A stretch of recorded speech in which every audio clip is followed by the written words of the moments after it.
Alright, so most of you guys probably know the song Panda. It's by a guy named Desiigner. And today we're going to be checking out a video by Michael McCrudden, and it is called Desiigner Before They Were Famous. So we're going to see what Desiigner was up to before he dropped Panda. So let's get into it. Make sure you check out Michael McCrudden's channel. He does all these different people before they're famous, post some really good content. So make sure you check him out, show him some support. The original video will be in the description, and let's do it. Before Desiigner, his single Panda shot to #1, taking in over 80 million views in just 4 months. Success that hasn't been seen by a New York rapper since that of Jay-Z. Before Desiigner's sudden and drastic rise to fame had people hating on him for copying Future's signature mumbly vocal style. He has other songs that don't sound like Future. I mean, his cadence and his voice, kind of the way he raps, kind of sound like Future. Auto-tune. Before his crazy dance moves, his frantic southern trap style, and hard Man, hooks Desiigner's had him crazy. going He from being must be on some virtually an hardcore unknown drugs. rapper to the next big thing.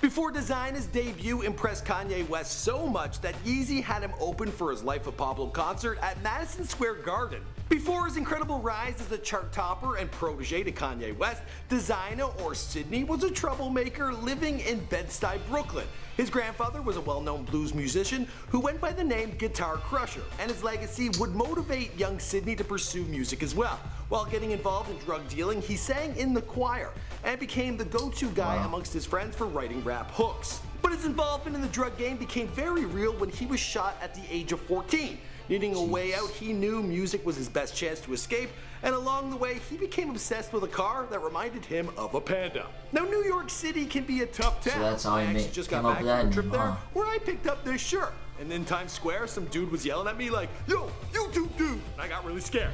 So the shirt came in handy, because I think they might think I'm a cop. A YouTube cop. Maybe not. What's going on, guys? My name's Michael McCrudden, documenting the rise to fame of Desiigner, here for you on Before They Were Famous. Now, I've also done young artists like Dizzy Wright and Chief Keef, and of course, I've done Kanye West. Be sure to let me know in the comments down below who you want to hear about next.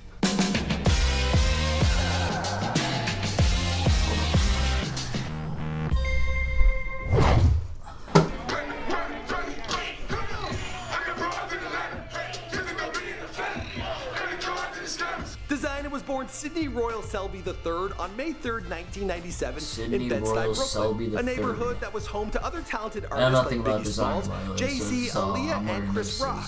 Now, he was a little bit of a troublemaker when he was young, but just your standard boys will be boys type of shenanigans. His family was a big one and came from all over America, which might explain how he got a southern accent growing up in New York.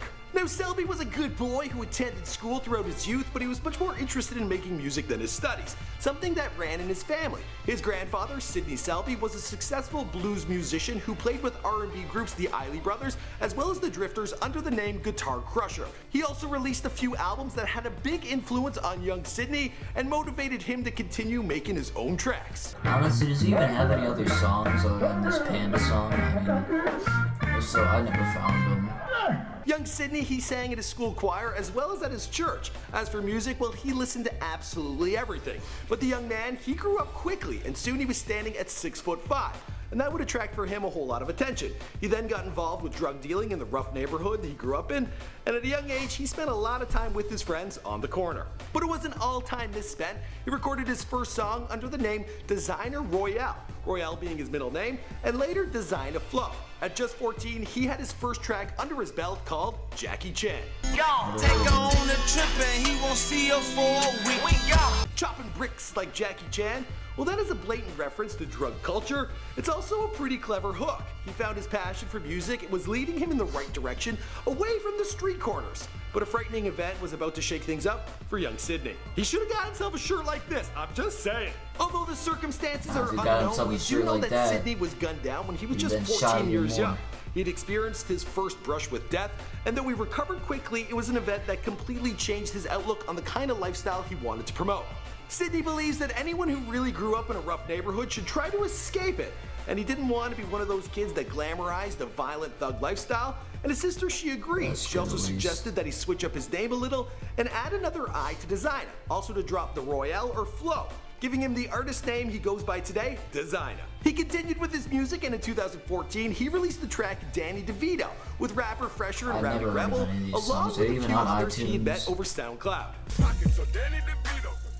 Pockets on Danny. Pockets on Danny. Pockets on Danny DeVito. Pockets on Danny DeVito. Now, contrary to popular belief, Desiigner wasn't completely plucked from obscurity by the almighty Yeezy. The guy was young, but he believed in his ability and was making moves on his own before that fateful day. Him and his buddies continued to work on their music and would have really productive think tank sessions. Desiigner was soon the go-to guy in the group for making killer hooks. Then one day, one of his friends played a Lloyd Banks beat and asked Desiigner to put something on it. For inspiration, Desiigner looked to his favorite car, the BMW X6, and he thought it had a striking resemblance to a certain animal. Yeah, you guessed it. Yeah, I don't really see the resemblance. After a few minutes, he came up with the opening lines, and in the days that followed, he kept building the song up. He toyed with the track for almost a year and a half, putting it to rest in between doing some videos and exploring other musical ventures. Initially, Desiigner was going to shop the hook around to other big artists, but his manager, Xana Ray, encouraged him to keep it for his own, which is a really good call, because that song really went and changed his life. Desiigner was developing quite the buzz around his name and was even approached by Cash Money. He had collaborations with other artists and had gotten radio play in early 2015. His performance style was unique, always dancing wildly with his lanky Jack Skeleton-like frame. He describes his dance style as his funk, so pretty much whatever he thinks is creative, he just does.